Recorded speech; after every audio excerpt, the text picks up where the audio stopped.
தெனாலிராமன் மற்றும் கிணற்று திருடர்கள். ஒரு இரவு தெனாலிராமன் வீட்டை கொள்ளையடிக்க திருடர்கள் திட்டமிட்டனர். அதை கேட்ட தெனாலிராமன் ஒரு யோசனை செய்தார். அவர் தனது மனைவியிடம் சத்தமாக, நம்முடைய நகைகளை கிணற்றில் மறைத்து வைப்போம் என்று கூறினார். இதை கேட்ட திருடர்கள் இரவு முழுவதும் காத்திருந்தனர்.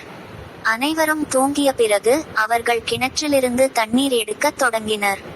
நகைகளை தேடி திருடர்கள் தொடர்ந்து தண்ணீரை வெளியேற்றினர். அதற்குள் தெனாலிராமன் அந்த தண்ணீரை தனது தோட்டத்திற்கு பாய்ச்சினார். செடிகளும் மலர்களும் பசுமையாக வளரத் தொடங்கின. காலை வந்தபோது திருடர்கள் மிகவும் சோர்ந்து போயிருந்தனர். ஆனால் கிணற்றில் எந்த நகையும் இல்லை என்பதை அவர்கள் உணர்ந்தனர். தெனாலிராமன் சிரித்துக்கொண்டே தனது புத்திசாலித்தனத்தை வெளிப்படுத்தினார். நீதி, பலத்தை விட புத்திசாலித்தனம் பெரியது.